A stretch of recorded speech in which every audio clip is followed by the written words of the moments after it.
Bismillah, alhamdulillah, wassalatu wassalamu ala rasulillah wa ala alihi wa ashabihi wa man walah, amma ba'd.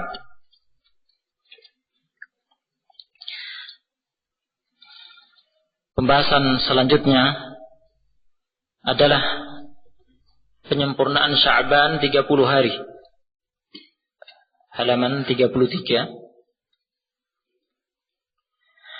Jika hilal tidak terlihat, bulan Sya'ban wajib disempurnakan menjadi 30 hari. Inilah sebab kedua yang menentukan kewajiban berpuasa Ramadan.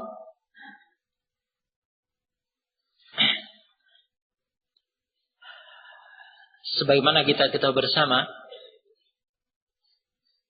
bahwa bulan yang didasarkan pada perhitungan hilal tidak mungkin lebih dari 30 hari dan tidak mungkin kurang dari 29 hari.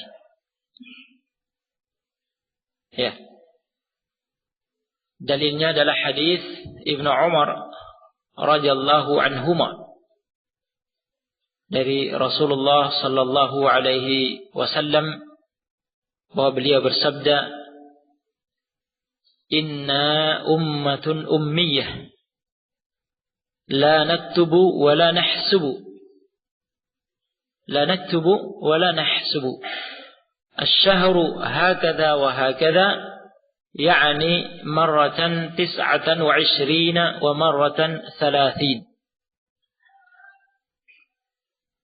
Sesungguhnya kita adalah umat yang tidak mengenal tulis menulis dan hitung menghitung. Ummah ummiyah, tidak mengenal tulis menulis, la naktubu, dan tidak mengenal hitung menghitung, wala nahsubu.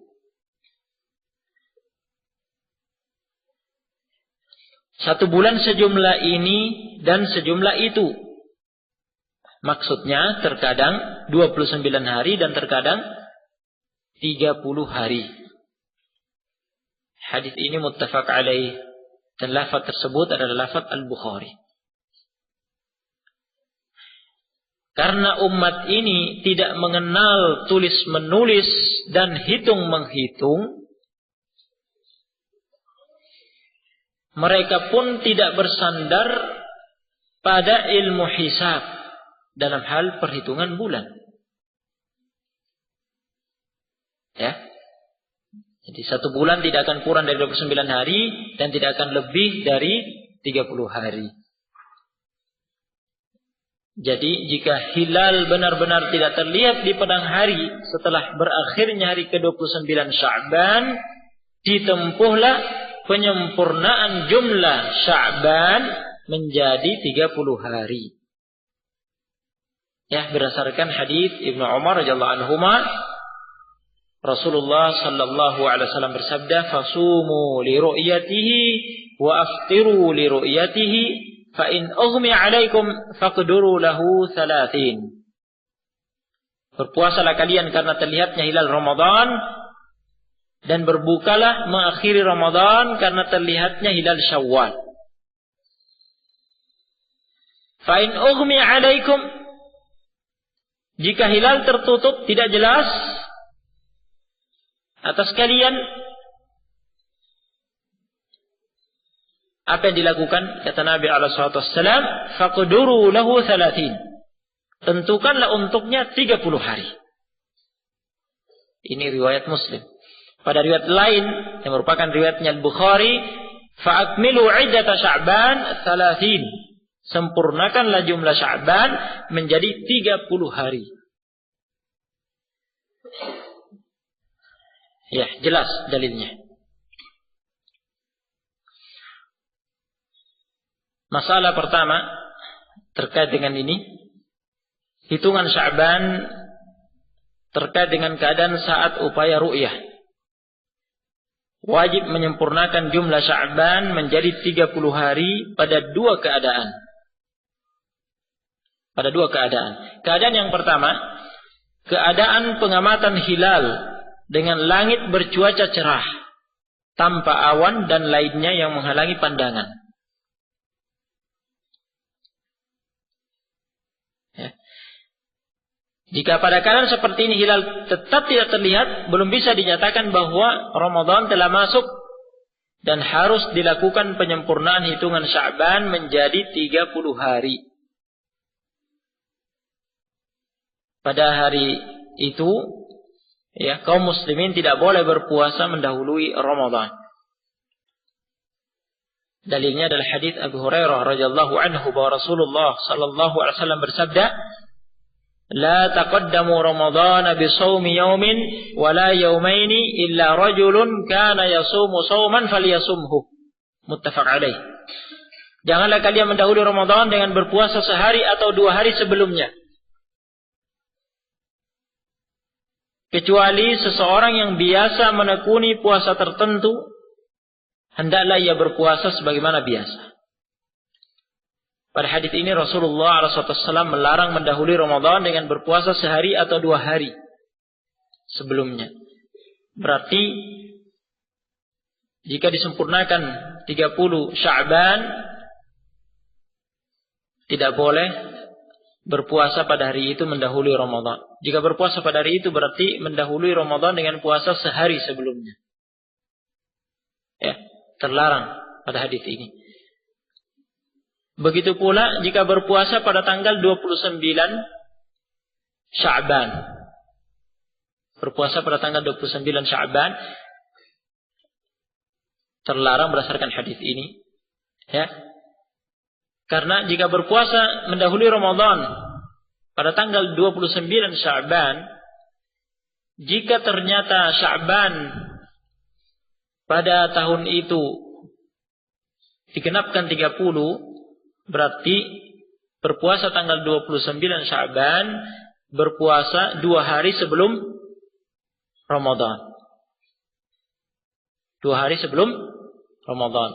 Jika ternyata Sya'ban pada tahun itu hanya 29 hari, berarti berpuasa pada tanggal 29 Sya'ban adalah berpuasa sehari sebelum Ramadan. Dengan demikian juga tidak boleh berpuasa tanggal 28 Sya'ban mendahului Ramadan.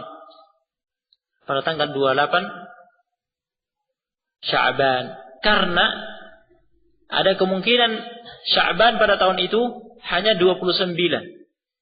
Jika Sya'ban pada tahun itu hanya 29 hari, ketika berpuasa tanggal 28 Sya'ban, berarti berpuasa 2 hari sebelum Ramadan. Jadi kalau sudah tanggal 28 Sya'ban, hentikan puasa. Kecuali seseorang yang biasa menekuni puasa tertentu, hendaknya ia berpuasa sebagaimana biasa. Ya, ini diizinkan oleh Rasulullah SAW. Ya, keterangannya pada catatan kaki.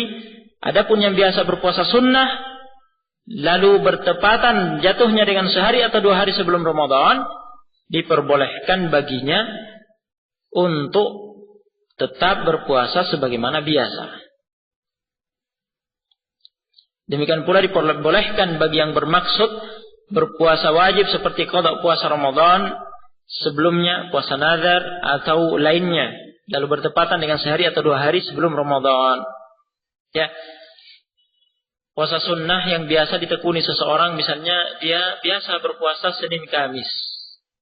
Memang kebiasaannya rutin puasa Senin Kamis. Kemudian tanggal 28 Sya'bannya jatuh hari Senin misalnya, ya tetap saja berpuasa Senin. Atau tanggal 29 Sya'ban jatuh bertepatan dengan hari Kamis, ya tetap saja berpuasa seperti biasa puasa sunnah hari Kamis. Atau jatuhnya pada tanggal 30 Sya'ban, ya tetap seperti biasa berpuasa ya hari Kamis. Nah, atau biasa lama ini biasa menekuni puasa Daud. Puasa Daud, sehari puasa, sehari berbuka. Sehari puasa, sehari berbuka. Ya. Jatuh hari berpuasanya pada tanggal 30 Sya'ban misalnya. ya tetap saja berpuasa pada tanggal 30 Sya'ban dengan niat puasa Daudnya yang memang biasa dia tekuni. Ini yang dimaksud illa rajulun kana yasumu shauman falyasumhu. Kecuali seseorang yang biasa menekuni puasa tertentu, hendaklah ia berpuasa sebagaimana biasa. Atau dia punya utang puasa yang harus diqadha. Ya sudah sempit waktunya. Ya. Meskipun jatuhnya tanggal 29, tanggal 30, itu yang hari-hari yang tersisa, tetap saja dia qadha puasanya. Ya. Atau tetap saja dia berpuasa nadar. Ya. Ini perkecualian. Baik. Keadaan yang kedua, keadaan pengamatan hilal dengan langit yang tidak bercuaca cerah. Pada saat terjadi mendung. Ya, ghaib. Terjadi mendung dan terdapat awan yang menghalangi pandangan. Atau terdapat gumpalan debu yang berterbangan yang menghalangi pandangan. Sehingga hilal tidak bisa terlihat. Pada kondisi seperti ini timbul keraguan. Iya kan? Timbul keraguan. Apakah hilal benar-benar telah muncul namun terhalangi ya mendung. yakni pandangan kita terhalangi mendung sehingga kita tidak bisa melihatnya. Padahal sebenarnya muncul. Ataukah sebenarnya hilal memang belum muncul, belum tampak. Yang berarti masih akhir Sya'ban. Ada dua kemungkinan. Kita tidak bisa memastikan ya salah satu dari dua kemungkinan itu karena pandangan kita terhalangi oleh awan. Atau semisalnya disebutkan di sini gumpalan debu misalnya. Nah, kita tidak bisa melihat. Ada kemungkinan hilal di atas sana sudah terlihat, sudah muncul. Tapi kita tidak bisa melihatnya karena pandangan kita terhalangi oleh awan. Ada kemungkinan memang belum muncul. Iya. Ini yang dikenal dengan istilah Yaum Asyak. Ini yang dikenal dengan istilah Yaum Asyak. Hari yang diragukan. Hari yang diragukan apakah hari itu 1 Ramadan atau 30 Sya'ban. Dikarenakan pandangan kita terhalangi oleh sesuatu. Ya. Untuk bisa melihat hilal. Bagaimana hukum Yaum Asyak, hari yang diragukan? Terdapat perbedaan pendapat di kalangan ulama mengenai hukumnya. Yang pertama, pendapat yang terkuat dalam hal ini menyatakan wajib dilakukan penyempurnaan jumlah Sya'ban menjadi 30 hari dan haram berpuasa dengan niat berhati-hati. Haram berpuasa dengan niat berhati-hati. Ya. Dalilnya adalah hadis-hadis yang sahih. Di antaranya hadis Ibnu Umar radhiyallahu anhuma bahwa Rasulullah sallallahu alaihi wasallam bersabda, hadis ini telah lewat, fa in ughmiya alaikum faqduru lahu 30.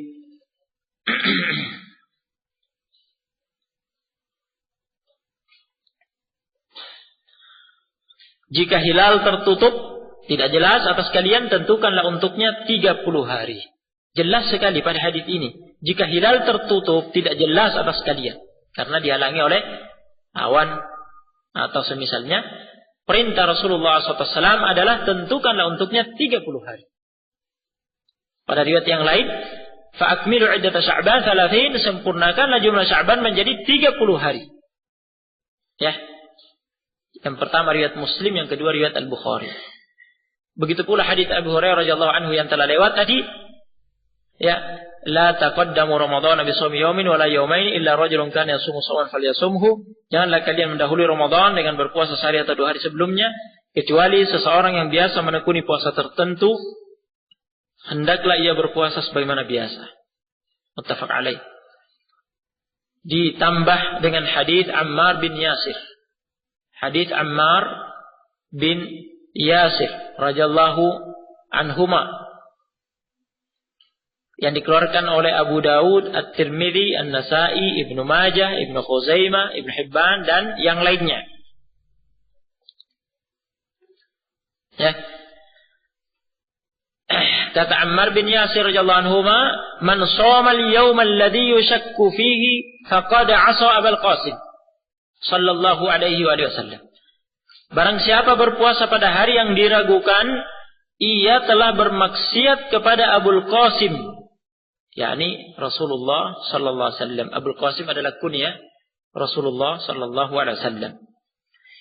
Jelas sekali di sini Ammar bin Yasir radhiyallahu anhu mengatakan, barang siapa berpuasa pada hari yang diragukan, ia telah bermaksiat kepada Rasulullah sallallahu alaihi wasallam. Menunjukkan bahwa hukumnya haram. Hadis ini dinyatakan berderajat sahih li ghairi, sahih karena dukungan hadis yang lain oleh Syekh Al-Albani, dan dinyatakan hasan li ghairi, hasan karena dukungan hadis yang lain oleh Syekh Muqbil Al-Wadi'i. Ya. Keterangan lengkap mengenai hadis ini bisa dilihat pada catatan kaki. Apa yang kita dengar ini, pendapat yang pertama ini adalah pendapat jumhur, mayoritas ulama. Ya. Dan pendapat ini dirojihkan oleh beberapa imam yang disebutkan di sini, As-Sun'ani, Al-Utsaimin, Syekh Muqbil, rahimahumullah jami'an. Inilah pendapat yang terkuat dalam masalah ini. Adapun pendapat yang lain, sebutkan di sini pendapat kedua, sebagian ulama berpendapat sebaiknya berpuasa pada Yaum Asy-Syak, hari yang diragukan, dengan menganggap hari itu telah masuk Ramadan sebagai upaya kehati-hatian jika hilal Ramadan benar-benar muncul. Pendapat ini lemah, bertentangan dengan hadis-hadis yang telah disebutkan, hadis Ibnu Umar, hadis Abu Hurairah, hadis Ammar bin Yasir. Ya, adapun asar dari Ibnu Umar radhiyallahu anhuma yang menyebutkan bahwa beliau berpuasa pada hari yang diragukan di akhir Sya'ban, tidak bisa dijadikan sebagai hujjah, karena hal itu semata-mata ijtihad Ibnu Umar radhiyallahu anhuma untuk dirinya sendiri agar berhati-hati ya akan masuknya Ramadan.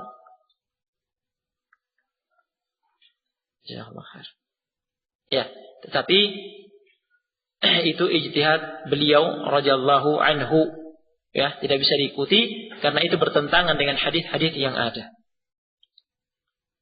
Ya. Berhati-hati, bersikap hati-hati.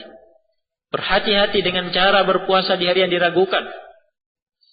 Itu adalah sikap berhati-hati yang tidak pada tempatnya. Ya. Ini kesimpulannya. Kami sebutkan di sini, selanjutnya hukum yang ada pada semua masalah ini berlaku pula ketika mengakhiri Ramadan. Berlaku pula ketika mengakhiri Ramadan. Apabila hilal Syawal tidak terlihat, wajib menyempurnakan jumlah Ramadan menjadi 30 hari. Ya, jadi di petang hari akhir Ramadan, yaitu 30 Ramadan,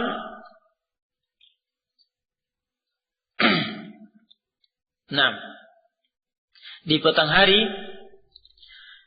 di tanggal 29 Ramadan, ya, di petang hari tanggal 29 Ramadan dilakukan upaya ru'yah di hilal. Nah, jika terlihat hilal berarti esoknya, malam itu sudah malam 1 Syawal, esoknya 1 Syawal, Idul Fitri. Jika tidak terlihat dengan pembahasan yang lewat, apakah cuaca cerah, tidak ada yang menghalangi pandangan, namun memang tidak terlihat, atau tidak terlihat karena awan dan semisalnya, Ya, berarti kewajiban kaum muslimin adalah menyempurnakan hitungan Ramadan menjadi berapa? 30 Ramadan. Artinya malam itu masih malam 30 Ramadan. Esoknya masih berpuasa. Akhir Ramadan. Ya, seperti itu. Iya. Sudah diterangkan sebelumnya, tidak berlaku dan tidak dianggap dalam hal ini perhitungan hisab. Ya. Tayyib.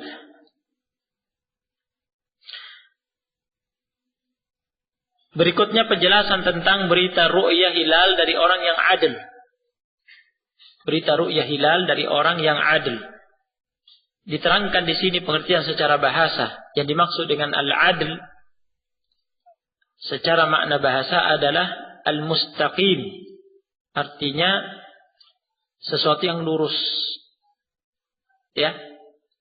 Jadi al-adl menurut istilah syariat artinya orang yang melaksanakan kewajiban-kewajiban, tidak melakukan dosa besar dan tidak terus-menerus mengerjakan dosa kecil.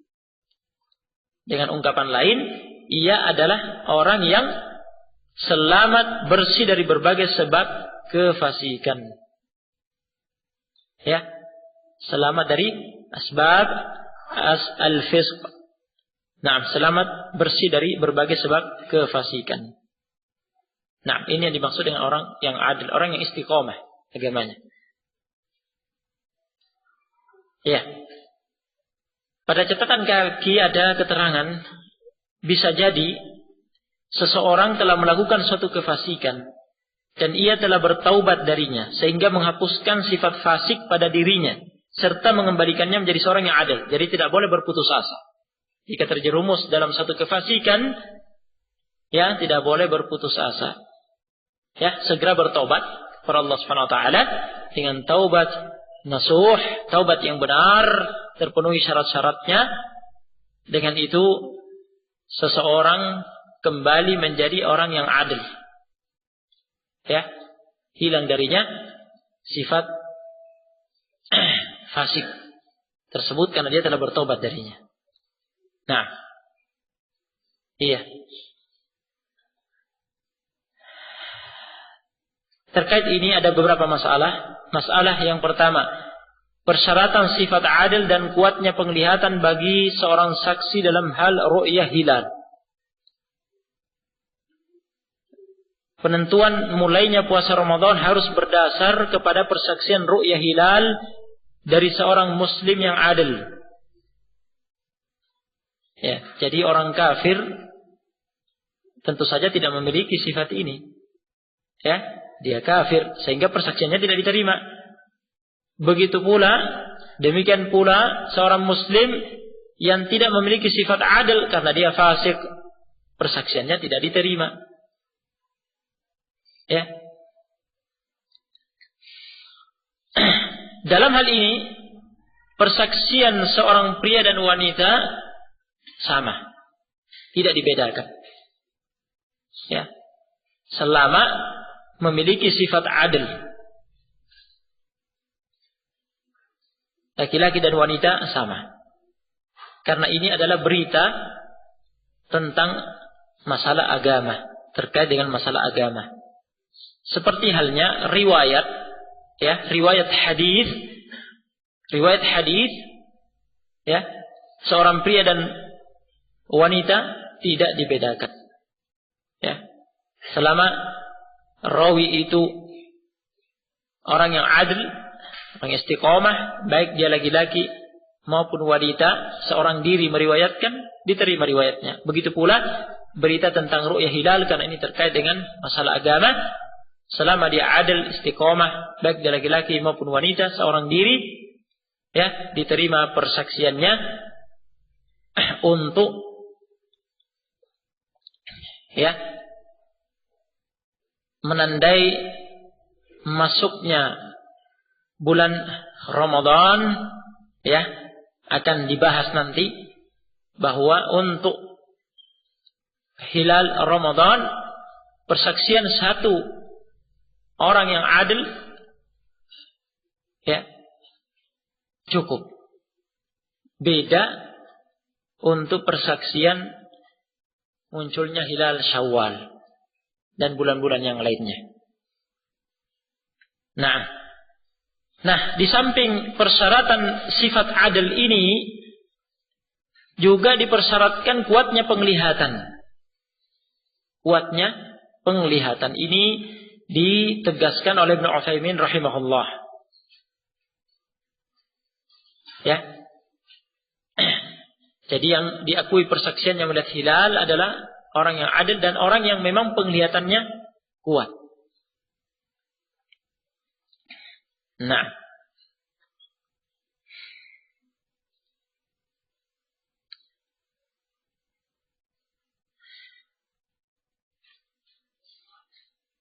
masalah kedua, jumlah saksi dalam ru'yah hilal untuk penetapan masuknya bulan-bulan Hijriyah. Ya. Ini yang disyaratkan tadi. Terkait masalah ini terdapat perbedaan pendapat di kalangan ulama. Perbedaan pendapat di antara ulama dengan dalilnya masing-masing telah kami uraikan di sini, ya. Pendapat yang pertama, pendapat yang mengatakan cukup dengan persaksian satu orang muslim yang adil untuk ru'yah hilal Ramadan. Sedangkan untuk ru'yah hilal bulan-bulan selain Ramadan, Syawal dan yang lainnya, dipersyaratkan persaksian dua orang muslim yang adil. Iya. Ini pendapat yang pertama. Ya, pendapat ini disebutkan dalam matan oleh penulis yaitu As-Sa'di rahimahullah. Dalil untuk penetapan masuknya Ramadan cukup dengan persaksian satu orang yang adil adalah hadis Ibnu Umar radhiyallahu anhuma. Ya. Yang telah kami isyaratkan pada pertemuan sebelumnya. Ibnu Umar radhiyallahu anhuma berkata, tara an-nasul hilala fa akhbartu Rasulullah sallallahu alaihi wasallam anni ra'aituhu fa shamahu wa amara an-nasa bi siyamihi. Tara an-nasul hilal, orang-orang berusaha melihat hilal.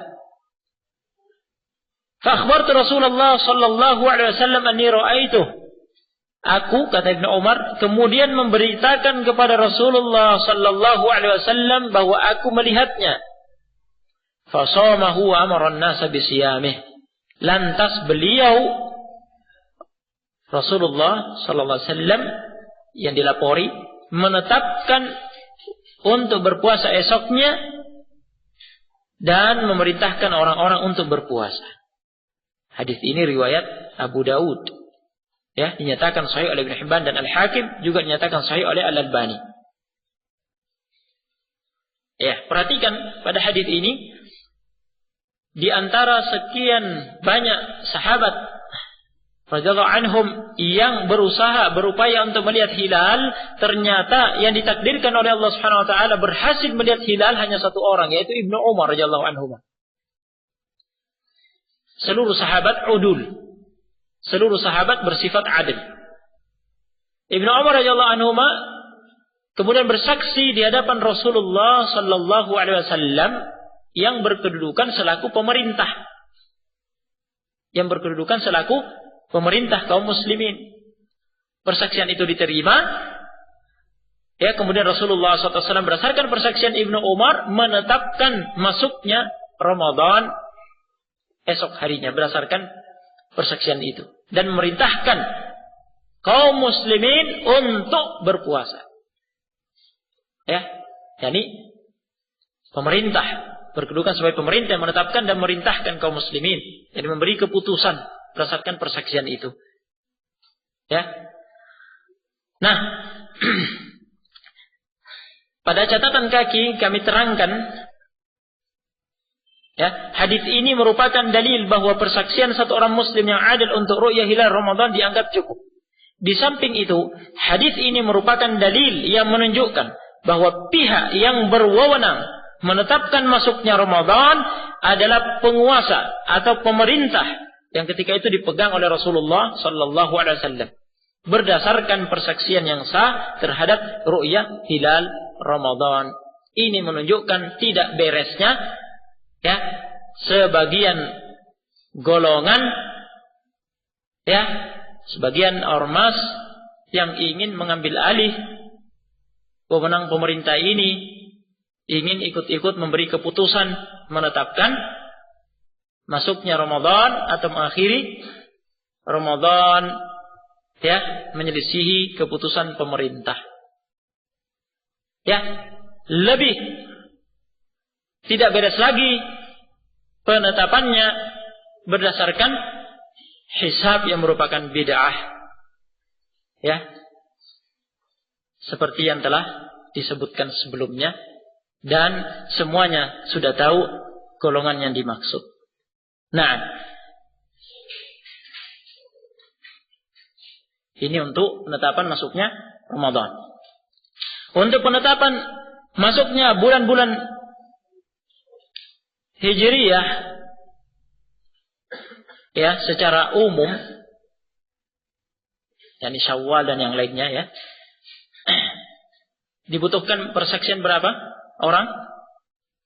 Minimalnya dua, tidak cukup satu. Ya, menurut pendapat ini. Iya. Terdapat dua hadis yang lain yang menunjukkan hal ini. Yaitu yang pertama hadis Abdurrahman bin Zaid bin Al-Khattab. Hadis Abdurrahman bin Zaid bin Al-Khattab rahimahullah yang meriwayatkan dari para sahabat Rasulullah sallallahu alaihi wasallam bahwa Rasulullah sallallahu alaihi wasallam pernah bersabda, "Sumu li ru'yatihi wa aftiru li ru'yatihi, fa in ghamma 'alaykum fa akmilu 'iddata Sya'ban 30 illa ay yashhada syahidani, fa in syahida syahidani fasumu wa aftiru." Berpuasalah kalian karena terlihatnya hilal Ramadan dan berbukalah kalian mengakhiri Ramadan karena terlihatnya hilal Syawal. Jika hilal tertutup, tidak jelas atas kalian, sempurnakanlah jumlah Sya'ban menjadi 30 hari, kecuali jika ada dua orang yang bersaksi melihat hilal. Jika ada dua orang yang bersaksi melihat hilal, hendaklah kalian berpuasa memasuki Ramadan dan berbuka mengakhiri Ramadan. Ya, hadis ini riwayat Ahmad dan yang lainnya yang disahihkan oleh Al-Albani. Hadis yang kedua hadis Amir, hadis Amir yakni gubernur kota Makkah. Ya, ketika itu yakni Al-Harith ibn Hatib, Al-Harith bin Hatib radhiyallahu anhu. Al-Harith bin Hatib radhiyallahu anhu berkata, "Ahida ilaina Rasulullah sallallahu alaihi wasallam an nansuka lirru'yati fa in lam narahu wa syahida syahida adlin nasakna bi syahadatihima." Rasulullah sallallahu alaihi wasallam menetapkan perintah kepada kami agar kami beribadah berdasarkan hilal yang terlihat. Namun jika kami tidak melihatnya dan terdapat dua saksi yang adil yang menyaksikan hilal, kami pun beribadah berdasarkan persaksian keduanya. Hadis ini riwayat Abu Daud dan Ad-Darqutni, dinyatakan sahih oleh Ad-Darqutni dan Al-Albani. Ya, berdasarkan hadis-hadis yang telah kita dengar, hadis Ibnu Umar jelas merupakan nas yang menunjukkan secara pasti bahwa penetapan masuknya Ramadan cukup dengan persaksian satu orang yang adil. Ya.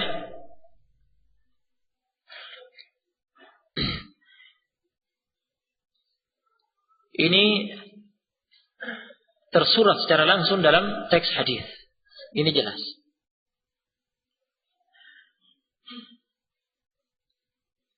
Hadis Abdurrahman bin Zaid dari para sahabat Rasulullah sallallahu alaihi wasallam dan hadis Al-Harith bin Hatib radhiyallahu anhu, keduanya menyiratkan bahwa penetapan masuknya seluruh bulan harus berdasarkan persaksian dua orang yang adil. Tidak cukup satu orang. Ya. Ini tersirat.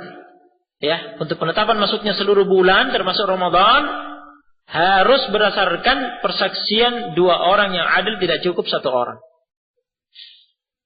Ya, tentu saja lebih kuat apa yang ditunjukkan oleh hadits Ibnu Umar untuk bulan Ramadan, karena itu tersurat secara langsung. Persaksian Ibnu Umar 1 orang cukup. Persaksian Ibnu Umar radhiyallahu anhu, ya, beliau 1 orang bersaksi di hadapan Rasulullah sallallahu alaihi wasallam, ternyata diterima. Ini lebih didahulukan daripada apa yang disiratkan oleh kedua hadis setelahnya. Yang demikian untuk Ramadan cukup 1 orang yang adil diterima persaksiannya. Namun untuk selain bulan Ramadan, untuk Syawal dan yang lainnya, tentu saja kita mengambil apa yang disiratkan oleh kedua hadis setelahnya, bahwa dibutuhkan persaksian berapa orang? 2 orang yang adil. Ya. Pendapat ini lebih kuat insyaallah taala. Ya. Pendapat yang merincikan ini lebih kuat. Nah, pendapat yang kedua, pendapat yang lain yang mengatakan untuk selain bulan Ramadan, juga cukup persaksian 1 orang. Untuk selain bulan Ramadan juga cukup persaksian 1 orang. Ya, wallahu alam. Pendapat ini lemah, memiliki kelemahan. Ya. Karena pendapat ini berdasar dengan kias. Ya, lebih kuat pendapat yang pertama yang telah kita dengar. Untuk Ramadan cukup 1 orang. Ya. Untuk selain Ramadan harus 2 orang. Baik. Berikutnya berita ru'yah hilal di hadapan fakta, perbedaan matla', kemunculan hilal. Ya. Yang dimaksud dengan matla' adalah kemunculan hilal. Terkait dengan fakta adanya perbedaan matla'. Ya. Yang disebutkan oleh sebagian ulama, ya, terkait dengan hal ini dikaitkan dengan berita ru'yah hilal. Masalah ini butuh dibahas. Ya. Masalah pertama, sejauh mana keharusan negara-negara di dunia dalam menetapkan masuknya bulan dan mengakhirinya berdasarkan penerimaan berita terlihatnya hilal di suatu negara. Jika telah ditetapkan terlihatnya hilal, baik Ramadan maupun Syawal pada suatu negara, apakah seluruh kaum muslimin di berbagai belahan dunia yang mendengarnya wajib untuk berpuasa ataupun mengakhiri puasa? Ya, berdasarkan hal itu. Ya, jika ada satu negara, misalnya Arab Saudi, ya, di sana ada yang bersaksi melihat hilal, baik Ramadan misalnya maupun Syawal. Persaksiannya ternyata diterima oleh pemerintah Arab Saudi. Kemudian pemerintah memutuskan besok Ramadan. Pemerintah memutuskan besok 1 Syawal, Idul Fitri. Bagaimana dengan negara-negara lainnya yang mendengar penetapan, ya, kerajaan Arab Saudi tersebut? Bagaimana dengan negara-negara Muslim di seluruh belahan dunia yang mendengarnya? Apakah wajib mengikuti itu, ya, atau tidak? Masalah ini diperdebatkan oleh ulama dengan perselisihan pendapat yang kuat. Ya, ada 2 mazhab di kalangan ulama dalam masalah ini.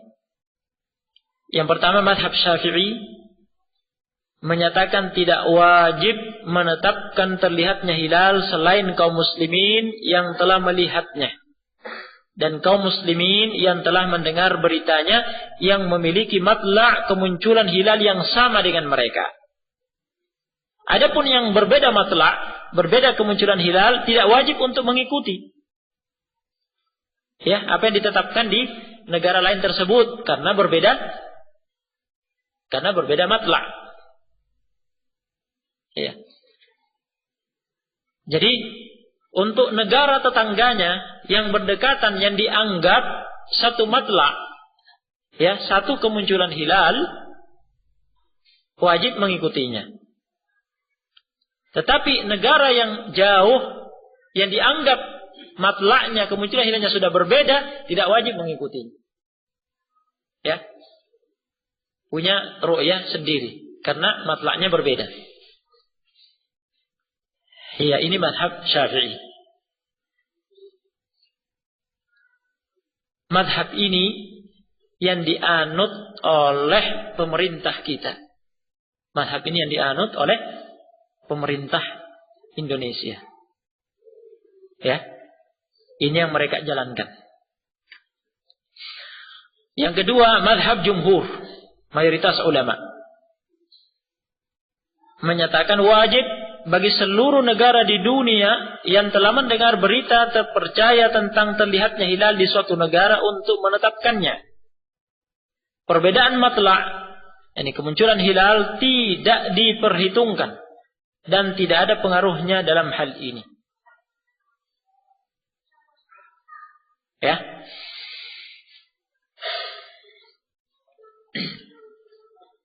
Masing-masing dari kedua pendapat ini telah didukung oleh imam-imam besar. Pendapat yang pertama mazhab Syafi'i didukung, ya, dinisbahkan sebagai pilihan Syekhul Islam Ibnu Taimiyah dan dipilih oleh As-Sa'di dan Al-Utsaimin. Pendapat yang kedua dipilih oleh Asy-Syaukani, Ibnu Baz dan Al-Albani serta dinisbahkan oleh Al-Albani sebagai pendapat yang dipilih oleh Syekhul Islam Ibnu Taimiyah pada kitab Majmu' al-Fatawa. Ya. Kedua mazhab ini berdalil dengan dalil-dalil yang sama, hanya saja dengan pemahaman yang berbeda.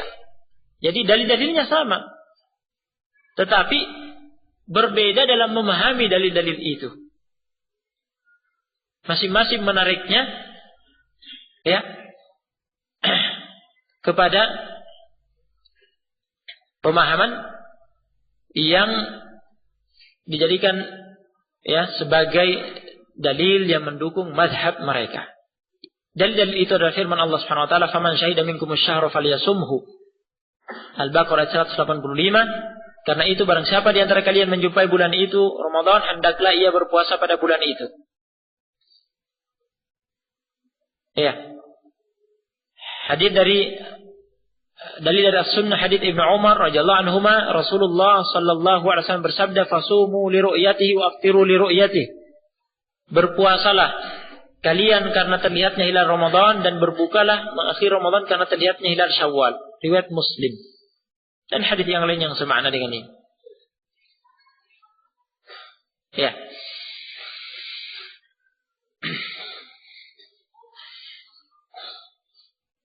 Ini yang menjadi dalil dalam masalah ini, sebenarnya kita dengar bersama masing-masing penganut mazhab yang berbeda itu, ya, memahami berbeda. Nah, yang mazhab yang pertama memahami bahwa ayat dan hadis-hadis ini menunjukkan bahwa yang berkewajiban berpuasa hanyalah mereka yang menyaksikan munculnya hilal dan negara tetangganya yang berdekatan yang satu matla', satu kemunculan hilal, dianggap menyaksikan masuknya Ramadan. Ya. Berarti berpuasa berdasarkan ru'yah hilal. Adapun yang jauh, negara yang jauh yang berbeda matla' kemunculan hilalnya, tidak masuk dalam perintah ini. Sedangkan mazhab yang kedua yang mengatakan tidak ada perbedaan matla', seluruh negara di dunia matlaknya satu, kemunculan hilalnya satu, mengatakan bahwa Allah Subhanahu wa taala merintahkan secara umum barang siapa menyaksikan bulan Ramadan, ya, hendaknya berpuasa. Jika sudah ada satu, ya, negara yang menetapkan, ya, berarti itu sudah bulan Ramadan. Ya, itu untuk seluruh negara di dunia. Itu yang diperintahkan oleh Rasulullah SAW, berpuasalah kalian karena melihatnya. Melihat hilal Ramadan, dan berbukalah kalian mengakhiri Ramadan karena melihatnya, melihat hilal Syawal, dan sudah dilihat di satu tempat, di satu negara, itu untuk semuanya.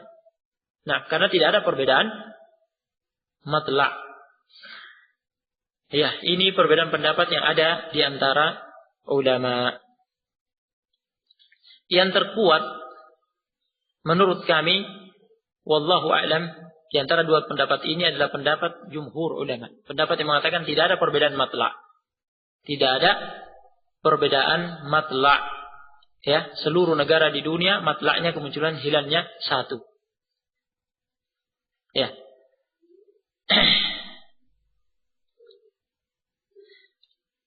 Nah, ada satu riwayat, yaitu hadis Ibnu Abbas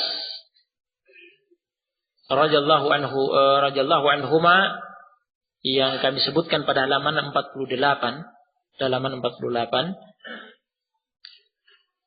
ya, yang dijadikan dalil oleh para ulama yang mendukung pendapat yang mengatakan adanya perbedaan matla'. Namun hadis ini, ya, tidak cukup, ya, dan telah dijawab oleh Imam Asy-Syaukani dan Al-Albani sebagaimana kami sebutkan di sini. Nah, secara lengkap, ya, keterangannya bisa disimak, ya, dalam buku ini. Yang terpenting sekarang dari segi amaliyah, ya, dalam hal beramal, ya, terkait dengan apa yang telah kita dengar ini. Apakah berarti kemudian jika kita berpendapat bahwa matla' hanya satu, tidak ada perbedaan matla'? Ketika kita mendengar berita kerajaan Arab Saudi atau pemerintah Yaman telah menetapkan besok Ramadan, ternyata negeri kita, ya, Indonesia, yang telah kita dengar tadi bahwa pemerintah kita menganut madhab Syafi'i, bahwa ada perbedaan matla'. Artinya pemerintah kita tidak akan memperhatikan penetapan yang ditetapkan oleh pemerintah Arab Saudi dan pemerintah Yaman, karena dianggap jauh dan beda matla'. Ya, Indonesia, pemerintah Indonesia jika tidak melihat hilal malam itu akan menyempurnakan hitungan Sya'ban menjadi 30. Begitu pula jika itu Ramadan akan menyempurnakan hitungan Ramadan menjadi 30. Meskipun di negara Arab Saudi atau yang lainnya yang jauh, yang dianggap berbeda matla', sudah memberi keputusan. Nah, yang mana yang kita ikuti sekarang? Jika kita meyakini bahwa sebenarnya tidak ada perbedaan matla', sebagaimana disebut oleh jumhur ulama, berarti kita mengikuti Arab Saudi misalnya, atau pemerintah Yaman atau negara-negara lainnya yang telah memutuskan, padahal pemerintah kita belum memutuskan. Berarti kita menyelisihi pemerintah kita, ya, pemerintah pusat. Yang berarti kita akan menyelisihi jumhur, mayoritas kaum muslimin di negeri ini, ya, karena mengikuti ru'yah hilal yang telah diputuskan, telah ditetapkan di negara yang lain. Ya, jika kita mengikuti pendapat yang roji tadi, ataukah kita mengikuti keputusan pemerintah kita, meskipun kita berkeyakinan bahwa pendapat yang rojih, pendapat yang kuat adalah pendapat yang mengatakan tidak ada perbedaan matla'. Ya, terkait masalah ini kami bahas secara lengkap di sini. Ya, pada halaman 50. Ada peringatan. Kami nukil fatwa Al-Imam Al-Albani dalam kitab Tamamul Minnah.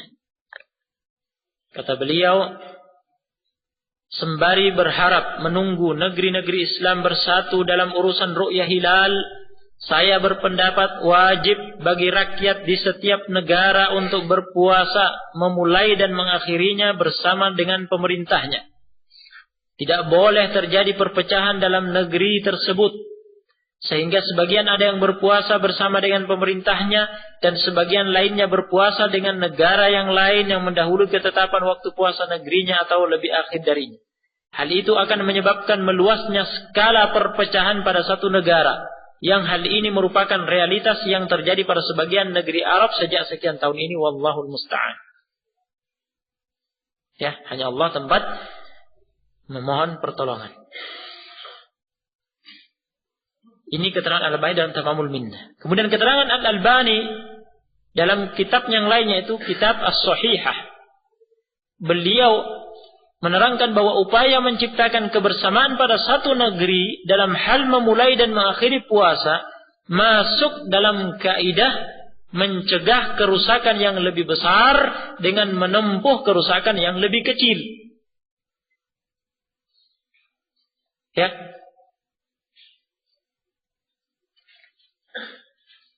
Iya. Irtikab akhaf ad-dararain istilahnya. Nah. Jadi menempuh ya kerusakan yang lebih kecil. Nah, demi untuk mencegah ya mafsadah darar yang lebih besar. Nah,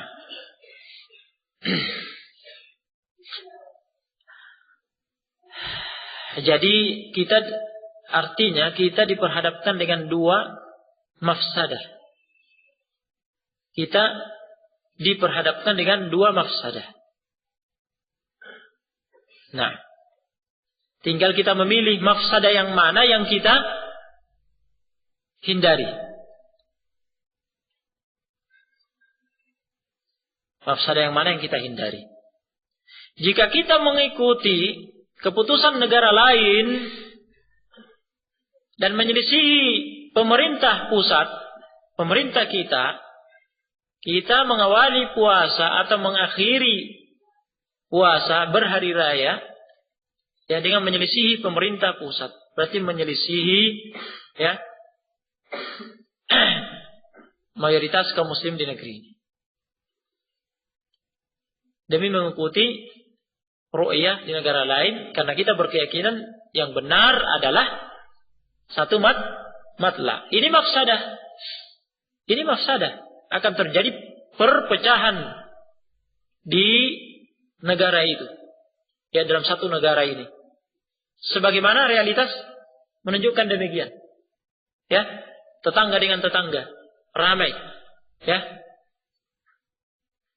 Ya, bahkan terkadang saling melecehkan. Karena ada yang masih berpuasa, ada yang sudah berbuka, atau sebelumnya ada yang sudah mulai berpuasa, ada yang belum. Ya, ada yang masih berpuasa, ada yang sudah berhari raya. Ada yang masih ingin sholat tarawih, ada yang sudah mengunci masjid. Kunci masjid diperebutkan. Di beberapa tempat ribut, tidak main-main akibat daripada ini. Nah, ya, kerusakan terjadi di banyak tempat akibat ini. Mafsadah kan? Nah, jika kita meninggalkan apa yang kita yakini tadi, apa yang kita anggap rajih, terkuat dari dua mazhab tersebut, ya, kita dalam hal ini mengikuti pemerintah pusat, pemerintah kita sendiri. Tidak mengikuti keputusan di negara lain. Padahal kita berkeyakinan yang benar satu matla. Kita terpaksa mengalahkan ini. Ya. Ini mafsadah. Ya. Namun maslahatnya adalah akan menciptakan persatuan di negeri ini. Ya, dalam satu negeri. Jika semua kaum muslimin mengikuti pemerintah pusat, apapun keputusannya, tidak peduli dengan keputusan di negara-negara lain, ya, semuanya bersatu di bawah keputusan ketetapan pemerintah pusat, kaum muslimin di negara itu bersatu. Maka setiap negara, ya, setiap negara jika menjalankan kaum muslimin menjalankan ini, tidak akan terjadi perpecahan dalam satu negara itu. Meskipun negara ini dengan negara lain berbeda. Nah, di antara dua mafsadat tadi, mana yang lebih kecil? Mana mafsadat yang lebih besar? Al-Albani rahimahullah menerangkan bahwa mafsadat terjadinya perpecahan dalam satu negara ini lebih besar. Ya, ini lebih besar. Nah, ini harus dicegah, ini harus diobati. Caranya bagaimana? Mengikuti keputusan pemerintah pusat masing-masing negara, masing-masing kaum muslimin di satu negara mengikuti keputusan pemerintah pusatnya. Itu akan mencegah mafsadat yang besar tadi. Nah, dengan itu insya Allah apa yang kami nukil tadi, di beberapa tempat terjadi perselisihan, ya, pertengkaran mulut, ya, terkadang terjadi pelecehan, ya, bahkan sampai pada tingkatan, ya, tindakan. Ada yang sudah mengunci masjidnya, kemudian disimpan kuncinya, ada yang masih mau sholat tarawih. Nah, ini semua insya Allah akan berakhir dengan apa yang kita dengar. Jika semuanya mengikuti pemerintah pusat, selesai. Ya, perpecahan itu akan tercegah, tidak akan terjadi. Nah, ini fatwa Al-Albani rahimahullah. Senada dengan ini, fatwa Al-Lajnah Daimah yang diketuai oleh Ibnu Baz, sebagaimana termuat dalam kitab Fatawa Al-Lajnah, setelah memaparkan perselisihan pendapat di kalangan ulama seputar permasalahan ini. Al-Lajnah mengatakan pada fatwa mereka, manakala para imam ahli fikih yang di masa lalu berbeda pendapat dalam masalah ini dan masing-masing memiliki dalil, jika telah terdapat berita di sisi kalian, baik melalui siaran media maupun yang lainnya,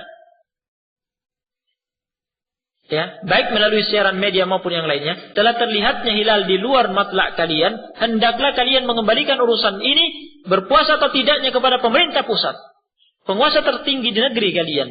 Mereka menetapkan untuk mulai berpuasa atau tidak, wajib bagi kalian untuk menaatinya, karena keputusan pemerintah akan memupus perbedaan pendapat yang terjadi pada hal semacam ini. Dengan demikian akan tercipta kesatuan ketetapan dalam hal memulai puasa dan tidaknya, karena mengikuti keputusan pemimpin negeri kalian, ya, karena mengikuti keputusan pemimpin negeri kalian, serta akan hilang segala permasalahan. Nah, Al-Lajnah Daimah juga menyatakan dalam kitab Fatwa Al-Lajnah pada halaman yang lain, wajib bagi siapapun yang tidak melihat hilal pada matla' mereka, baik cuaca cerah maupun tidak, untuk menggenapkan jumlah bulan menjadi 30 hari. Jika tidak ada pula selain mereka yang melihat hilal pada matla' lainnya.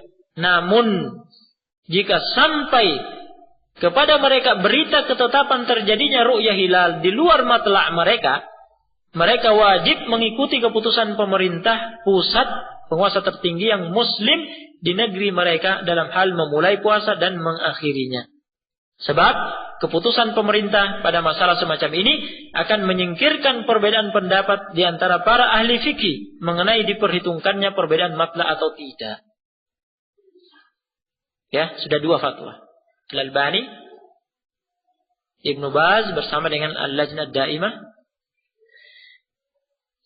Yang ketiga, fatwa Ibnu Utsaimin. Hal yang selaras dengan ini juga dinyatakan oleh Asy-Syaikh Al-Utsaimin pada kitab Majmu' Ar-Rasail. Ya, setelah menyebutkan perbedaan pendapat yang ada dalam memilih pendapat diperhitungkannya perbedaan matlak, beliau berkata, akan tetapi hal ini hak, yaitu hak menetapkan adanya perbedaan matlak atau tidak, ya, tertuju kepada pemerintah penguasa. Tertuju kepada pemerintah, kepada penguasa. Jadi pembahasan yang kita dengar tadi, apakah hanya satu matlak atau ada perbedaan matlak, bahwa ada dua mazhab, hak,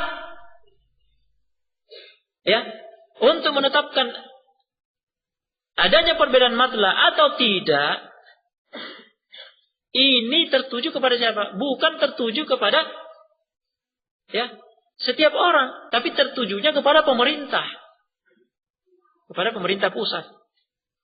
Nah, ini keterangan Ibnu Utsaimin rahimahullah. Adapun bagi masyarakat, kata beliau, adapun bagi masyarakat, mereka wajib mengikuti keputusan pemerintah mereka. Berarti kalau pemerintah pusat menurut pendapat mereka, ya, ada perbedaan matlak, kemudian keputusan-keputusan mereka dibangun di atas mazhab tersebut, masyarakat tinggal mengikutinya. Begitu pula jika pemerintah berpendapat matlaknya satu untuk seluruh dunia dan membangun keputusan-keputusannya berdasarkan itu, masyarakat tinggal mengikutinya. Ya. Dan demikian selesai, ya, permasalahan ini. Kembalikan kepada ketetapan keputusan pemerintah pusat. Nah, fatwa-fatwa tersebut, kelanjutannya, fatwa-fatwa tersebut semakna dengan pernyataan Ibnu Abil Izz. Ibnu Abil Izz pada kitab Syarh Al-Aqidah At-Tahawiyah, bahwa nas-nas dari Al-Quran dan As-Sunnah berikut ijma' telah menegaskan bahwa pemerintah penguasa harus ditaati pada perkara-perkara ijtihad. Ya. Pada perkara-perkara ijtihad, pemerintah penguasa harus ditaati. Nah, permasalahan kita sekarang ini perkara ijtihad. Ijtihad untuk memilih apakah ada perbedaan matlak atau tidak. Ya, pemerintah punya hak berijtihad dalam hal ini. Ternyata kita mengetahui bahwa ijtihad pemerintah kita dalam hal ini memilih pendapat ada perbedaan matlak. Itu ijtihad mereka. Ya. Patut dihargai. Iya. Kemudian mereka alhamdulillah berusaha setiap tahun berijtihad, menjalankan tugas kewajiban, merupakan wewenang mereka, ya, mengutus petugas-petugas untuk berupaya melihat hilal, untuk menetapkan mulai Ramadan atau berakhir Ramadan. Kemudian mereka mengambil keputusan berdasarkan ijtihad mereka, ya, patut dihargai. Ijtihad mereka harus kita taati. Apa yang mereka putuskan, kita mengikuti. Apa yang mereka putuskan, kita sebagai masyarakat mengikuti. Ya. Masalah ijtihad mereka benar atau salah, jika ijtihad mereka benar, ya, jika ijtihad mereka salah, kembalinya kepada mereka. Nah, oleh karena itu pemerintah dalam hal ini kewajiban mereka benar-benar berijtihad dan tidak, ya, bermain-main dalam masalah ini. Ya, alhamdulillah yang kita ketahui pemerintah kita melakukan upaya ru'yah hilal. Nah, baik.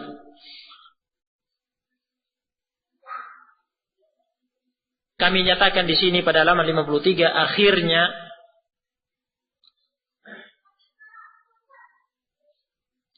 ya,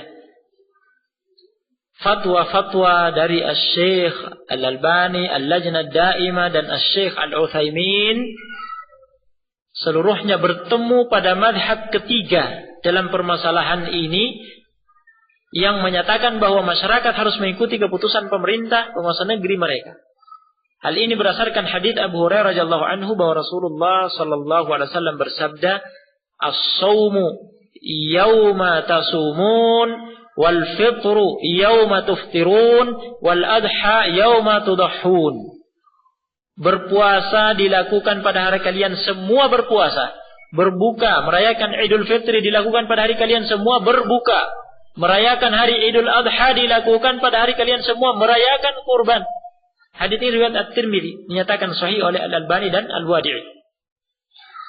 Artinya, makna hadits ini, Ramadan, Idul Fitri dan Idul Adha dirayakan bersama seluruh masyarakat muslimin. Ya. Ramadan bersama serentak, Idul Fitri bersama serentak, Idul Adha bersama serentak. Bagaimana ini bisa tercipta? Supaya bisa serentak, bagaimana caranya? Bagaimana bisa terwujud? Hal itu hanya bisa terwujud jika dilakukan bersama pemerintah pusat. Jika seluruh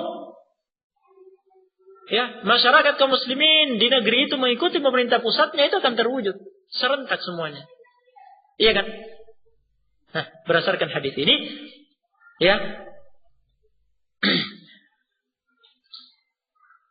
berdasarkan hadis ini, semakin jelas sekarang, semakin tampak, kekokohan fatwa Al-Albani, Al-Lajnah Daimah dan Al-Utsaimin yang telah kita dengar bersama.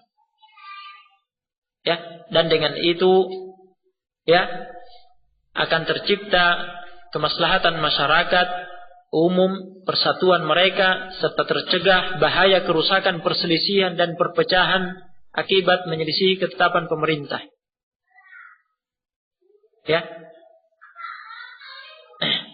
Dan terciptanya kemaslahatan masyarakat umum, terciptanya kemaslahatan masyarakat umum, persatuan masyarakat umum, tercegahnya bahaya kerusakan, perselisihan dan perpecahan di antara mereka. Hal itu adalah urusan yang lebih penting untuk didahulukan daripada urusan yang hanya merupakan kepentingan pribadi atau golongan tertentu, organisasi tertentu. Wallahul muwaffiq. Kita selesai dari masalah ini.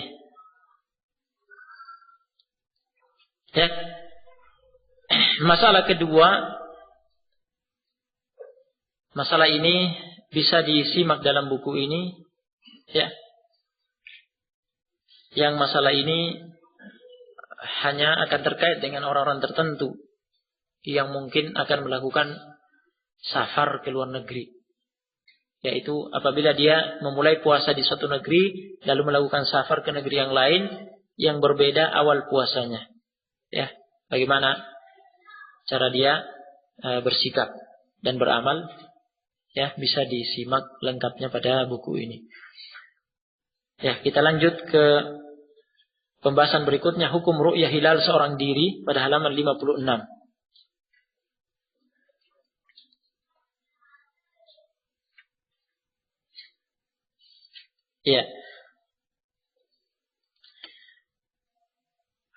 Yaitu masalah apabila ada orang yang melihat hilal. Dia melihat hilal Ramadan atau Syawal seorang diri, sedangkan penguasa negerinya, pemerintahnya tidak menerima persaksiannya. Terkadang terjadi seperti itu. Ada orang yang ikut. Dia bukan petugas resmi dari pemerintah. Namun dia juga ikut. Dia berupaya untuk melihat hilal. Dari organisasi tertentu misalnya. Ternyata dia melihat. Menurut persaksiannya dia melihat. Kemudian dia pun berupaya bersaksi di hadapan pemerintah. Bersaksi bahwa dia melihatnya. Tetapi pemerintah menolak persaksiannya.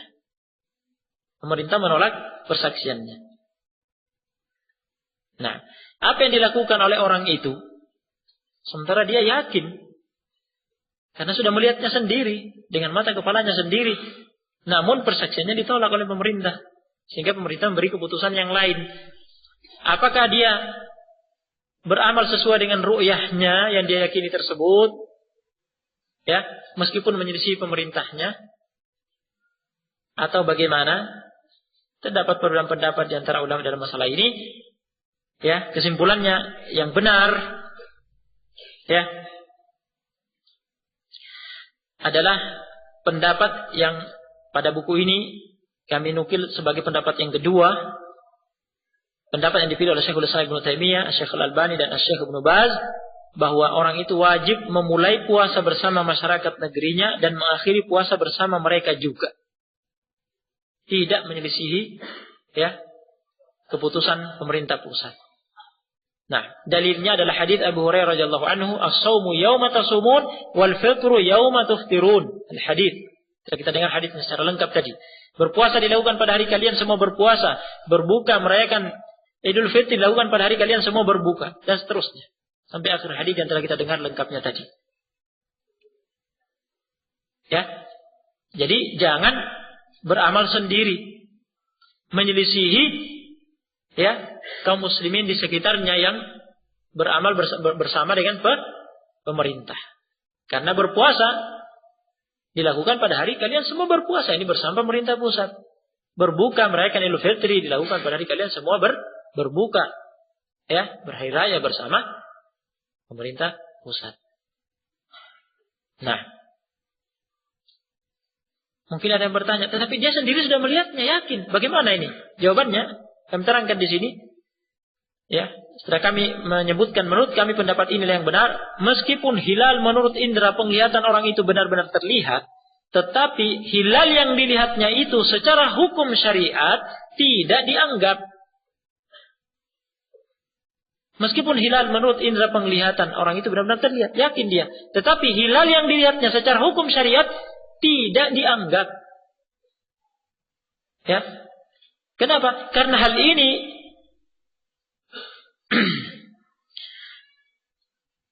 adalah urusan pemerintah yang menetapkan dan memutuskan.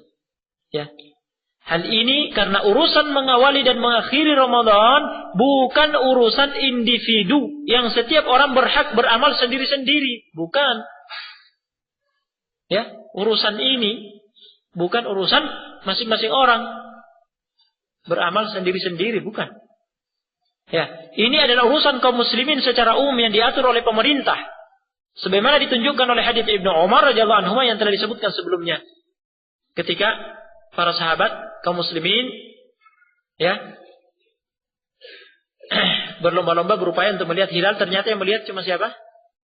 Ibnu Umar sendiri. Apa yang dilakukan oleh Ibnu Umar radhiyallahu anhu? Bersaksi di hadapan Rasulullah SAW yang berkedudukan selaku pemerintah, penguasa. Persaksiannya diterima, kemudian Rasulullah SAW selaku penguasa, selaku pemerintah memutuskan, menetapkan dan memerintahkan kaum muslimin semuanya berpuasa esoknya berdasarkan persaksian itu. Ya, jelas sekali pada hadis ini bahwa hak untuk memutuskan masuknya Ramadan dan mengakhirinya adalah hak penguasa negeri. Nah, jadi ini yang benar, insyaallah taala. Lain halnya, kami sebutkan di sini pada buku ini, lain halnya, berbeda halnya jika ia berada sendirian pada suatu daerah yang tidak ada masyarakatnya. Ya. Terpisah jauh ya, di satu tempat yang tidak ada masyarakat di sana. Nah, hidup seorang diri. Ya.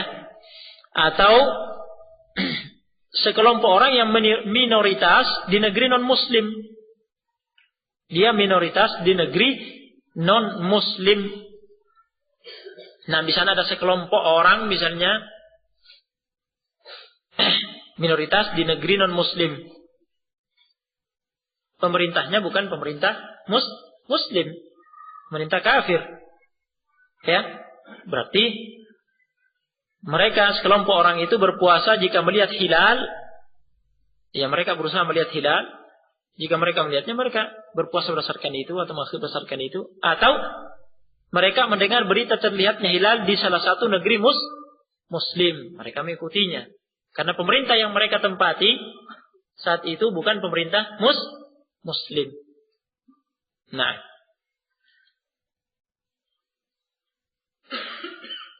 pembahasan terakhir pada bab ini halaman 58, terlambat mendengar berita masuknya Ramadan Ya, dan ini telah dibahas sebelumnya, ya. Dan kami kira itu cukup, ya. Untuk lebih lengkapnya lagi bisa dibaca keterangannya pada buku ini. Nah, kita masuk ke bab yang keempat. Nah, ketentuan niat berpuasa. Ketentuan niat berpuasa. Al-Imam As-Sa'di rahimahullah berkata, "Wa yajibu tabyitun niyyati li siyamil fardi, wa amma an-naflu fayajuzu bi niyyatin minan nahar." Wajib menetapkan niat di malam harinya sebelum waktu subuh untuk pelaksanaan puasa wajib. Adapun untuk puasa sunnah diperbolehkan berniat di siang harinya. Ya, ini matan disebutkan Al-Imam As-Sa'di rahimahullah pada bab ini. Keterangannya, pertama, niat adalah amalan kalbu, amalan hati. Ya, oleh karena itu yang benar tidak disunnahkan melafadzkan niat dengan lisan pada ibadah apapun.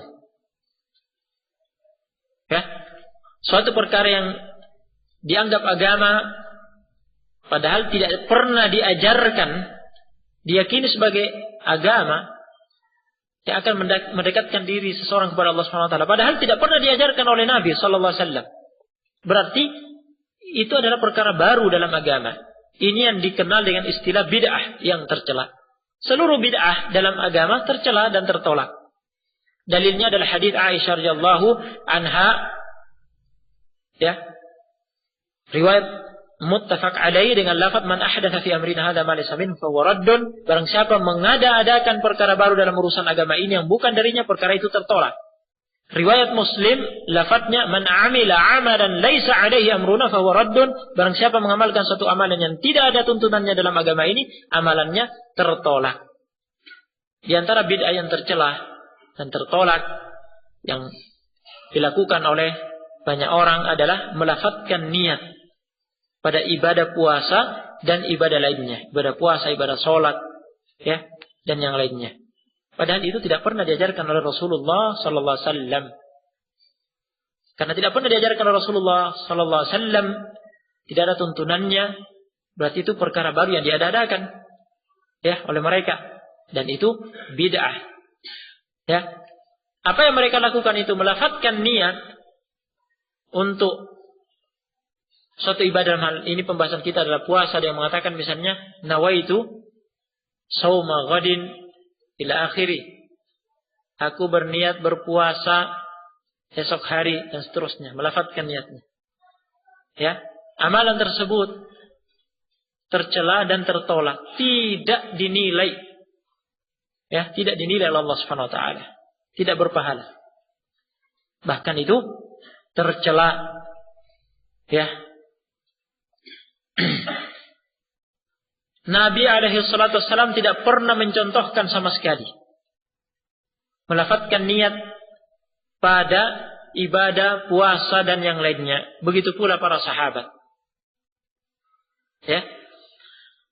Adapun talbiyah, kami terangkan di sini, adapun talbiyah yang dibaca pada ibadah haji, seperti mengatakan Allahumma labbaika hajjan. Ya, ya Allah, aku datang memenuhi panggilanmu untuk melaksanakan ibadah haji, atau semacamnya. Ini bukan niat, ya, bukan melafadzkan niat. Ini tergolong zikir yang disyariatkan pada ibadah haji. Orang kalau mau berhaji atau berumrah, dia melakukan persiapan, ya, mandi, bersih-bersih, ya, mengenakan pakaian ihram, ya, mengharumi pakaian ihramnya sebelum berihram. Persiapan. Ketika sudah di miqat, tempat yang ditentukan harus berihram dari situ, tidak boleh melewatinya. Dia pun berniat. Berniat untuk berihram tergantung apa yang dia niatkan. Kalau dia berniat untuk berhaji, dia niatkan dalam kalbunya untuk berhaji. Jika dia berniat untuk berumrah, dia niatkan dalam kalbunya untuk berumrah. Itu niat. Dengan itu berarti dia sudah berihram. Setelah itu disunnahkan, mustahab hukumnya bagi orang yang telah berniat ini tadi, telah berniat berihram, untuk berzikir. Ya, zikirnya adalah jika niat dia yang telah dia niatkan adalah haji, maka disunnahkan berzikir membaca Allahumma labbaika hajjan. Ya Allah, aku datang memenuhi panggilanmu untuk melaksanakan ibadah haji. Jika ihram yang dia niatkan adalah umrah, dia disunnahkan untuk berzikir membaca Allahumma labbaika umratan. Ya Allah, aku datang memenuhi panggilanmu untuk melaksanakan umrah. Iya. Jadi itu bukan melafadzkan niat. Maknanya bukan ya Allah, aku berniat untuk berhaji. Ya Allah, aku berniat untuk berumrah. Bukan begitu maknanya. Maknanya aku memenuhi panggilanmu untuk berhaji. Aku memenuhi panggilanmu untuk berumrah. Jadi bukan melafadzkan niat. Itu zikir yang disyariatkan. Adapun niatnya dalam hati, dalam kalbu. Ya. Kesimpulannya ada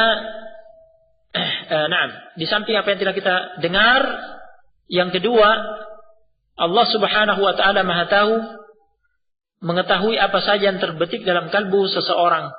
Ya, tidak butuh. Allah Subhanahu wa taala tidak butuh dikabari apa yang diniatkan seseorang. Jadi kesimpulannya ada dua dalil, ada dua hujjah yang menunjukkan niat tempatnya dalam kalbu dan tidak boleh dilafadzkan dengan lisan.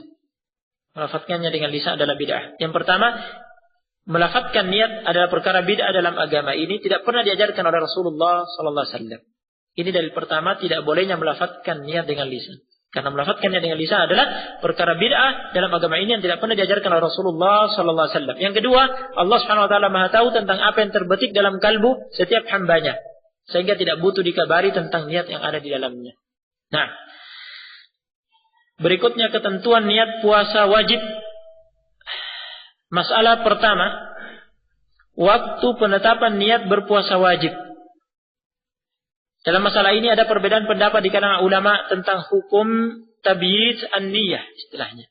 Tabyid an-niyah yaitu penetapan niat puasa di malam hari sebelum tibanya waktu subuh. Ada perbedaan pendapat di antara ulama. Yang rajih, yang benar di antara dua pendapat itu adalah pendapat yang mengatakan, itu pendapat pertama dalam yang kami sebutkan dalam buku ini, bahwa seseorang yang akan berpuasa wajib harus menetapkan niat puasanya di malam hari sebelum tiba waktu subuh. Ya, ini hukumnya wajib dan termasuk syarat sahnya pelaksanaan puasa wajib. Ya,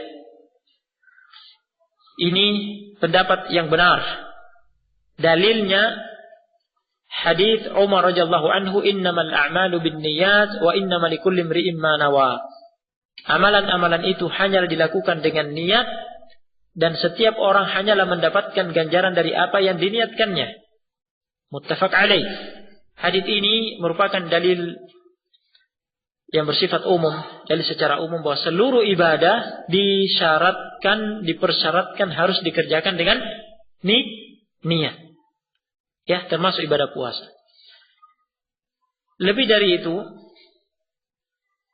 ada riwayat dari Hafsah radhiyallahu anha mengatakan, man lam yujmi'is siyama qabla al-fajri fala siyama lahu. Barang siapa tidak membulatkan tekad untuk berpuasa sebelum tiba waktu fajar, subuh, tidak sah puasanya. Tidak sah puasanya. Hadis ini riwayat Ahmad, Abu Daud, An-Nasai, Ibnu Majah dan yang lainnya. Ya.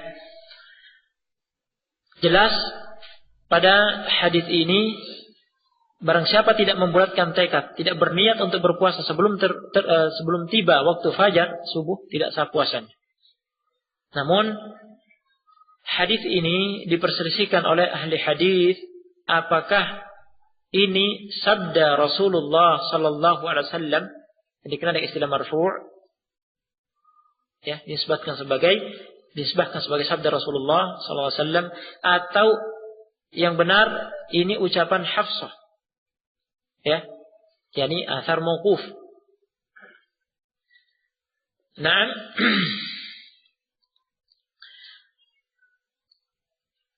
ini perbedaan yang ada di antara ahli hadis. Ya.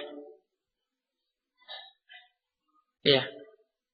Pakar-pakar ahli hadis, ya, pakar-pakar hadis, ahli hadis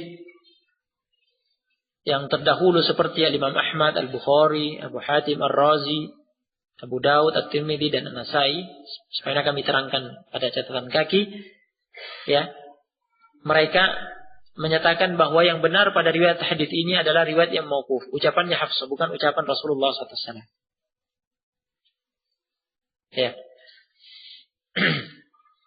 Sebagian pakar hadis yang lainnya, ya, seperti Ibnu Khuzaimah, Ibnu Hibban, Ad-Daraqutni, Ibnu Hazm dan Al-Albani mengatakan bahwa ini riwayat yang marfu' dari ucapan Rasulullah sallallahu alaihi wasallam. Wallahu alam, kami katakan di sini bahwa para imam besar dalam ilmu ilal penyakit hadis seperti Ahmad, Al-Bukhari, Abu Hatim dan yang lainnya telah disebutkan yang mengatakan yang benar pada periwayatan hadisnya adalah mauquf dari ucapannya Hafsah, ya, radhiyallahu anha, ini lebih pantas didahulukan. Ya. Dengan demikian, ini adalah athar mauquf ucapan Hafsah radhiyallahu anha. Namun ini bersama dengan athar yang lainnya yang disebutkan di sini pada halaman 64, athar Ibnu Umar dan athar Aisyah radhiyallahu anhum yang semakna dengannya. Berarti ada 3 athar, ada 3 ucapan sahabat, yaitu Hafsah radhiyallahu anha, kedua Ibnu Umar radhiyallahu anhuma dan Aisyah radhiyallahu anha. Ketiga athar ini, ya, dari ucapan sahabat tersebut, ya, menguatkan pendalilan dengan keumuman makna hadis Umar yang telah disebutkan tadi. Ya.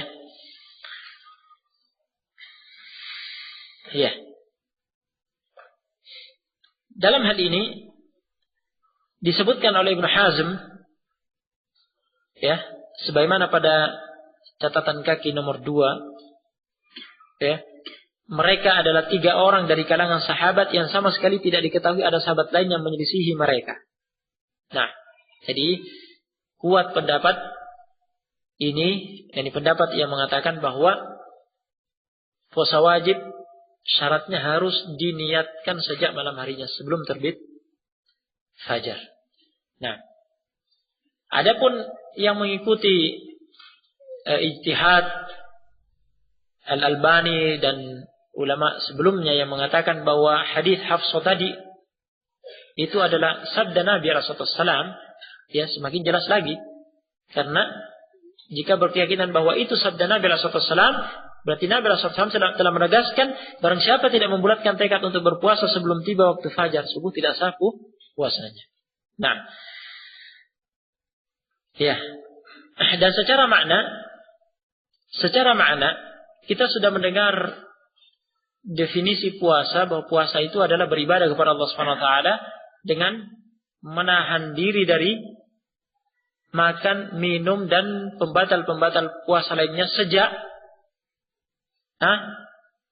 dari terbitnya fajar. Bagaimana ini bisa terrealisasi? Mulai dari terbitnya fajar sudah menahan. Ini bisa terrealisasi jika sudah berniat sebelumnya. Jadi sebelum terbit fajar sudah berniat.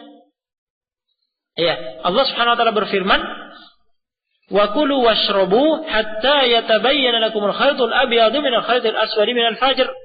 Dan makan, minumlah kalian hingga jelas bagi kalian benang putih dari benang hitam, yaitu fajar. Benang di sini maknanya warna putih dan warna hitam, yaitu fajar. Ya. Nah, yang putih maksudnya terangnya, ya, fajar siang, dan warna hitam maksudnya sisa-sisa gelapnya malam. Nah, pada ayat ini diperintahkan,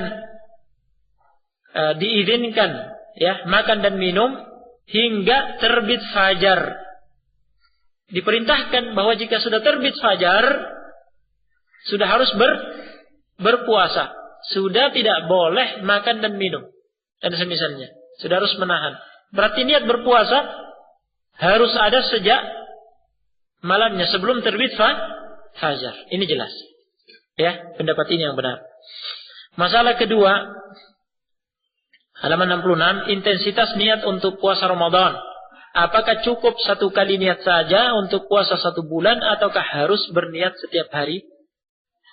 Ada dua pendapat di antara ulama. Ada yang berpendapat, pendapat pertama mengatakan untuk puasa wajib yang dilaksanakan berturut-turut seperti halnya puasa Ramadan, 1 kali niat untuk berpuasa sebulan Ramadan cukup untuk mewakili seluruh pelaksanaan puasa dalam sebulan Ramadan tanpa perlu berniat setiap harinya. Jadi di malam hari pertama Ramadan sudah berniat untuk berpuasa sebulan penuh. Sudah berniat berpuasa sebulan penuh. Ya, itu sudah mewakili sampai akhir Ramadan. Nah, kecuali, menurut pendapat ini, kecuali jika ia sempat memutus puasa di antara hari-hari Ramadan karena udzur sakit atau safar, ya, ketika dia sudah sembuh dari sakitnya, kemudian akan berpuasa lagi. Ketika dia sudah mukim, sudah pulang dari safar, mungkin dia hendak berpuasa, ya, dia harus memulai niat kembali, ya, untuk esok harinya dan hari-hari setelahnya terwakili dengan itu. Ya. Pendapat yang kedua menyatakan bahwa pada puasa Ramadan diwajibkan memperbarui niat puasa setiap hari. Jadi setiap hari, ya, butuh dipersyaratkan harus ada niatnya masing-masing di malam harinya. Tidak bisa diwakili dengan niat, ya, di malam pertama untuk sebulan penuh. Nah, alasannya puasa di hari-hari Ramadan adalah ibadah-ibadah yang berdiri sendiri dan tidak ada keterkaitan antara satu puasa dengan lainnya. Sebagai bukti, jika puasa di hari itu batal, hal itu tidak mengaruhi keabsahan puasa di hari sebelumnya. Ya, jika batal hari itu, hari-hari yang lain tidak ada kaitannya. Nah, ini menunjukkan bahwa setiap hari puasa berdiri sendiri, berarti harus ada niatnya masing-masing. Ya, ini pendapat jumhur. Wallahu alam. Ya, yang kami anggap rajih, kuat dalam masalah ini adalah pendapat yang kedua, bahwa setiap hari puasa harus ada niatnya masing-masing di malam harinya. Tidak bisa terwakili, ya, di awal Ramadan, di malam, ya, pertama Ramadan. Ya, ini yang difatwakan oleh Al-Lajnah Ad-Daimah yang diketuai oleh Ibnu Baz. Wallahu a'lam. Masalah ketiga, niat berpuasa antara menentukan hukumnya dan jenis puasanya. Nah, niat berpuasa antara menentukan hukumnya dan jenis puasanya. Ya, kita mengetahui bersama bahwa puasa ada puasa wajib, ada puasa sunnah. Ya, yang puasa wajib juga berjenis-jenis. Ada puasa Ramadan, ada puasa nazar, ada puasa kafarat. Ya, oleh karena itu wajib menentukan niat untuk melaksanakan salah satu jenis puasa wajib tersebut. Ini wajib. Jadi kalau Ramadan wajib berniat sebelum terbitnya fajar. Niatnya adalah berpuasa esok harinya, ya, dengan niat puasa apa? Puasa Ramadan. Harus dipastikan untuk puasa Ramadan. Iya. Lebih lengkap lagi, di samping meniatkan untuk berpuasa Ramadan, dia juga melengkapinya dengan niat, ya, puasa wajib. Ini lebih lengkap. Tetapi jika dia tidak meniatkan, ya, hukum wajibnya tadi hanya mencukupkan dengan niat berpuasa Ramadan, itu sudah cukup. Kenapa?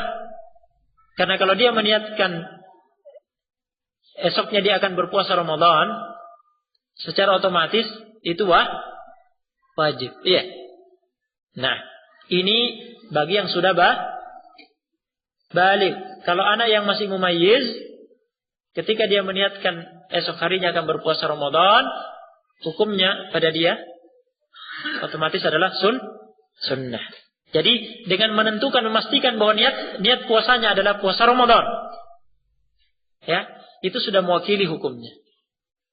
Jika mau lebih lengkap lagi, di samping memastikan, ya, jenis puasanya bahwa itu puasa Ramadan, juga dia niatkan, ya, hukumnya wajib, ya, dengan niat berpuasa Ramadan yang hukumnya wajib bagi dirinya. Kalau dia mumayyiz, berniat berpuasa Ramadan yang hukumnya bagi dirinya sunnah. Nah,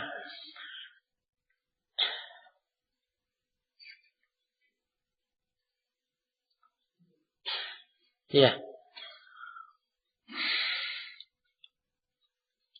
Nah, terakhir masalah keempat, hukum puasa seseorang yang berkata insya Allah besok saya akan puasa. Kalau ada seseorang yang ditanya, ya, di malam harinya ditanya, kemudian dia menjawab insya Allah besok saya akan puasa. Dia mengatakan insya Allah. Nah, apakah sah puasanya? Karena dia mengatakan insya Allah.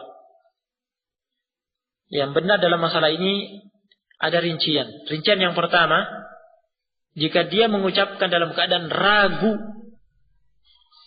ya, mungkin karena lemah imannya, sehingga dia masih ragu besok mau berpuasa atau tidak. Karena dia orang yang lemah iman, belum mantap dia mau berpuasa atau tidak.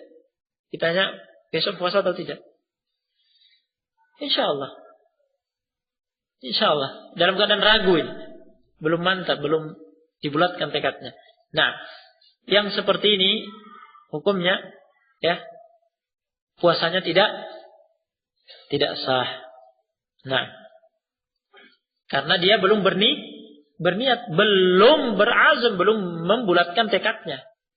Yang kedua, dia mengucapkan itu dalam keadaan dia sudah bulat tekad untuk berpuasa. Dia sudah berniat, tidak ada keraguan sama sekali. Namun dia mengucapkan itu tujuannya adalah mengharapkan keberkahan dari Allah Subhanahu wa taala dengan mengembalikan urusannya kepada Allah Subhanahu wa taala agar Allah Subhanahu wa taala menjadikannya terwujud.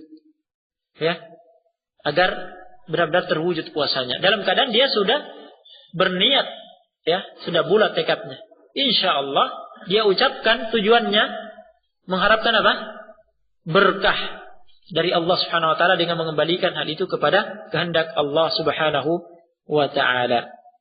Nah, jadi sebenarnya ucapannya itu dia ucapkan mendukung niatnya yang sudah mantap dalam hati, bukan melemahkannya. Ya, ini yang benar dalam masalah ini. Baik. Dengan demikian, ya, untuk sementara kita cukupkan sampai di sini. Tersisa pada bab ini pembahasan ketentuan niat puasa sunnah. Nah, kita lanjutkan pada pertemuan berikutnya insyaallah taala. Tafadhal wa jazakumullah khairan.